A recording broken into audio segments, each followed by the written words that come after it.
Hello दोस्तों, स्वागत है एक बार फिर से आप ही के अपने ऑफिशियल चैनल के अंदर, जहां पे आपको सुविधा कर्मचारियों आंगनबाड़ी बहनों, आउटसोर्स कर्मियों, रसोइयों से संबंधित हर खबर सबसे पहले प्राप्त होती है। तो आज एक बहुत बड़ी खुशखबरी मैं आपके लिए लेकर के हाजिर हो गया हूँ। जैसा कि दिवाली पास में आ रही है और दिवाली पे बहनों को बड़ा तोहफा मिलने के आसार जताए जा रहे हैं। जैसे कि आप थंबनेल में देख पा रहे हो, संसदीय समिति की ये सिफारिश हो चुकी है कि प्राइमरी टीचर जैसा बहनों को आंगनबाड़ी वर्कर का मानदेय होना चाहिए। हम हर बार हमारे चैनल के माध्यम से ये मांग करते आए हैं और बहनों ने भी ये जगह जगह आंदोलन करके मांग की है कि प्राइमरी टीचर के समान उनका मानदेय होना चाहिए और मिनिमम बहनों का मानदेय 18,000 रुपये होना चाहिए।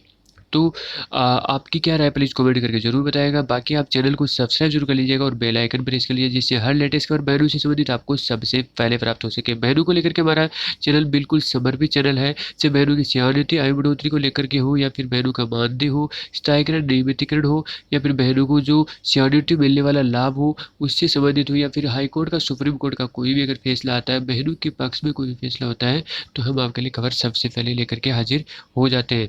तो आज की क्या बड़ी खबर है हम देख लेते हैं।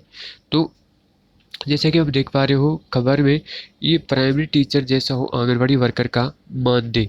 तो इसमें देख पा रहे हो संसदीय समिति की सिफारिश हो चुकी है आंगनबाड़ी वर्कर का मानदेय। सरकार को अगर संसद की एक समिति की सिफारिश की रास आई हो तो आंगनबाड़ी कार्यकर्ता और सहायिकाओं की किस्मत खुल सकती है और उनका मानदेय भी जो सरकारी प्राइमरी टीचर होता है उसके जैसा हो सकता है। तो संसद की लोक लेखा जो समिति है उन्होंने आंगनबाड़ी कार्यकर्ताओं और सहायकों का मानदेय बढ़ाने की सिफारिश की और समिति ने 29 अप्रैल को एक बैठक में ये सिफारिश करने और एक रिपोर्ट भी शामिल की थी। और यह रिपोर्ट वित्त मंत्रालय, रक्षा मंत्रालय और महिला एवं बाल विकास मंत्रालय में संबंधित पीएससी की सिफारिशों के क्रियान्वयन के लिए स्थिति के बारे में समाप्त हुआ है।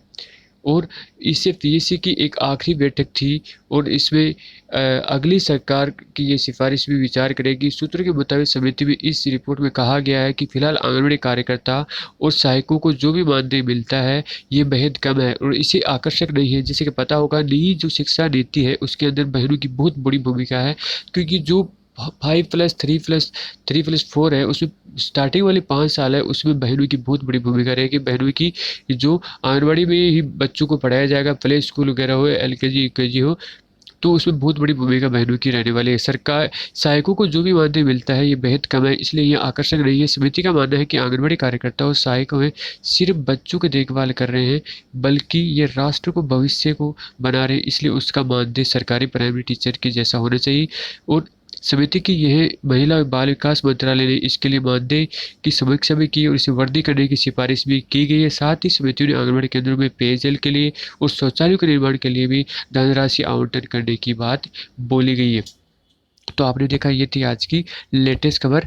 और दूसरी खबर क्या आ रही है वो भी हम देख लेते हैं। आंगनबाड़ी कार्यों की होगी प्रशिक्षित। तो देख सकते हो बहनों को प्रशिक्षण भी मिलने वाला है बहुत ही जल्द। जिले के ब्लॉक स्तर पर डीएलटी व बीएलटी के तहत कार्यों को क्षमता संवर्धन एवं उन्मुखीकरण का कार्यक्रम होगा और राज्य महानिदेशक स्कूल शिक्षा ने बीएसए को आंगनबाड़ी केंद्रों पर ईसीसीई पूर्व माध्यमिक संचालन का निर्देश दिया है। प्री प्राइमरी वर्ष 2020 और 21 में शुरू किए जाने की तैयारी भी है। इसके लिए बनाई गई कार्य योजना के अंतर्गत राज्य स्तर पर स्टेट रिसोर्स ग्रुप के, जनपद स्तर पर डिस्ट्रिक्ट लेवल ट्रेनर और परियोजना स्तर पर ब्लॉक लेवल ट्रेनर का गठन किया गया है। और इसमें आप देख सकते हो डीजी की ओर से भी आदेश जारी कर दिए गए। तो ये थी आज की लेटेस्ट अपडेट। बाकी आप चैनल को सब्सक्राइब कर लीजिए। जय जवान।